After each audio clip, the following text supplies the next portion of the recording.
I'm Walt Disney. This is my life story, and it's every bit as exciting as the roller coasters in Disneyland.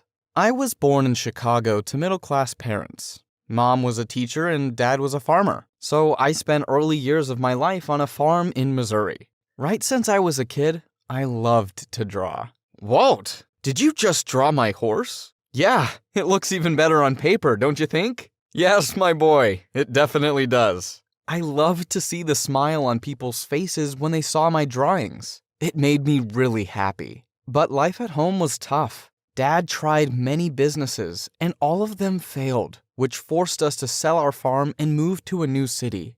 When I was 9, my sister came down with measles, and to keep her entertained, I drew a series of figures that appeared to move as the pages were flipped. It was my first attempt at animation, and I absolutely loved it. Walt, stop wasting your time and go deliver the newspapers. Dad had started a newspaper business, and he forced me to make deliveries before the sun rose. It was tough work, and I wasn't even getting paid.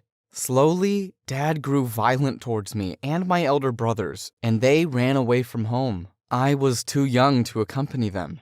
One time, I was helping Dad renovate our house when I dropped something, and Dad hit me with a wooden board. How can you expect him to be perfect? He's just a boy. A good-for-nothing 14-year-old who's born to be a pain in my butt. I hate you, Dad, and I hate my life here. I was so mad that I ran outside and kicked a pile of snow. Suddenly, a sharp pain shot through my toe, and I found a horseshoe nail jammed into it. I spent the next 2 weeks in bed and kept thinking about my future. I knew I could never become a doctor or a lawyer, or even go to college, so I decided to focus on what I knew best, creating cartoons.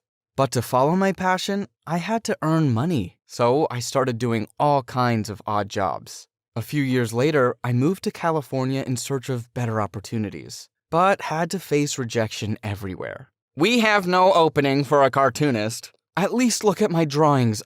I'll even work as a copy boy. Sorry. Then one day, I met another cartoonist named Ub Iwerks at an art studio. We were both desperate and great at our craft, so we hit it off instantly. We worked together for a few years and created some fairy tale cartoons, but money was still tight. So I decided to try my luck at Hollywood.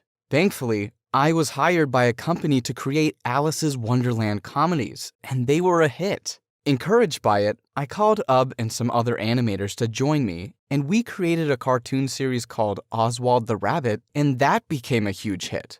That's when I decided to ask the company head to pay more per episode.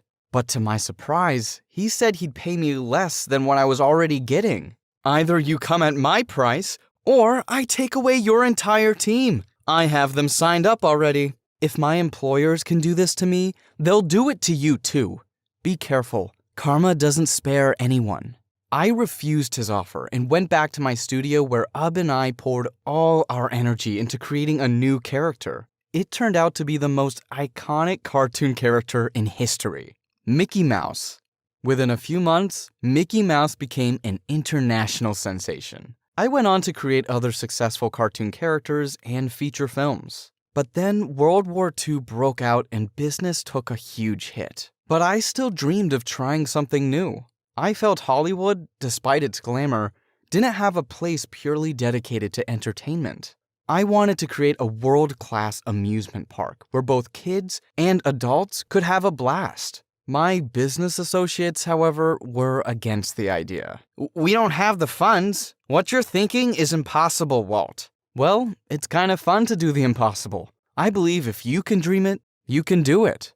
I borrowed on my life insurance to finance the project, and on the day it was opened, 200,000 people visited Disneyland, many of them uninvited. Today, Walt Disney is a name that needs no introduction. It all started with a mouse and a determination to prove the world that anything is possible if you dare to dream big.